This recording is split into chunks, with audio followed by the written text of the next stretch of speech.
चलिए दोस्तों, जावा स्क्रिप्ट के इस क्लास में हम लोग देखेंगे डू व्हाइल लूप। तो दोस्तों, डू व्हाइल लूप जो होता है वो उसके लिए हम लोग को डू कीवर्ड लिखना पड़ता है, उसके बाद कर्ली ब्रैकेट होता है, उसके बाद व्हाइल लिखते हैं और फिर व्हाइल के ब्रैकेट के अंदर अंदर में एक क्लोज ब्रैकेट ओपन ब्रैकेट के अंदर में हम लोग को कंडीशन देना पड़ता है और इस कंडीशन के हिसाब से वो दोबारा लूप करता है। जैसे कि यहाँ पे मैं एक वेरिएबल ले लेता हूँ आई और इसका जो प्रेजेंट वैल्यू है वो मैं दे देता हूँ कि अभी इसका वैल्यू आप मान लीजिए 1 है। और यहाँ पे और एक मैं यहाँ पे एक मैसेज नाम का ये डिस्प्ले करवाऊंगा मैसेज। और यहाँ पे लिख देता हूँ माई मैसेज। इसको यहाँ पे हम लोग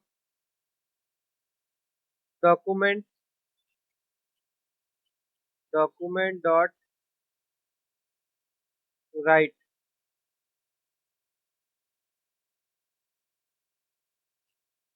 डॉक्यूमेंट डॉट राइट उसके बाद यहाँ पे हम लोग लिख देते हैं मैसेज और फिर यहाँ पे लिख देंगे हम लोग आई प्लस प्लस ताकि आई का वैल्यू इंक्रीज होगा। तो देखिए दोस्तों, ये जो है ये काम कैसे करेगा। ये आपका आई का वैल्यू 1 है तो इसका मतलब क्या हो जाता है, इसका मतलब होगा आपका I equal to I plus 1। ठीक है, उसके बाद यहाँ पे हम कंडीशन दे देंगे कि आई का जो वैल्यू होगा वो लेस देन और इक्वल टू 10 होना चाहिए। ठीक है, और यहाँ पे मैं आई का वैल्यू भी डिस्प्ले करवाना चाहता हूँ तो मैं यहाँ सिंपल लिख देता हूँ आई प्लस, यहाँ पे डिस्प्ले। अब इसको हम रन करेंगे एक बार।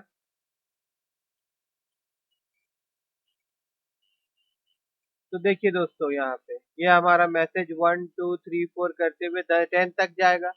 तो नॉर्मली जैसे हम लोगों ने देखा था प्रीवियस लूप काम करता था, जैसे कि हम लोगों ने देखा है फोर लूप, उसके बाद व्हाइल लूप।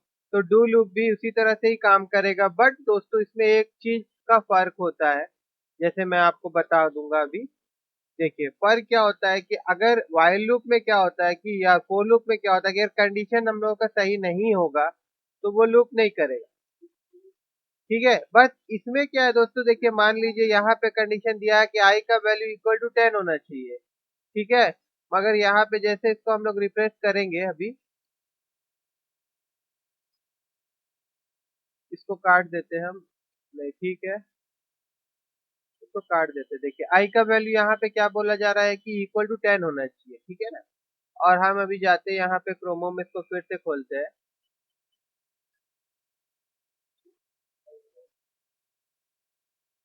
अच्छा ठीक है, इसको ग्रेटर देन कर देते हैं। आई का वैल्यू जो होगा वो 10 से ग्रेटर होना चाहिए, ये हमारा कंडीशन है। ठीक है, अब इसको हम लोग क्रोमो में खोलते हैं। तो देखिए दोस्तों, कंडीशन जो है हमारा वो सेटिस्फाई नहीं हो रहा है। ठीक है, लेकिन फिर भी एक बार लूप हो रहा है।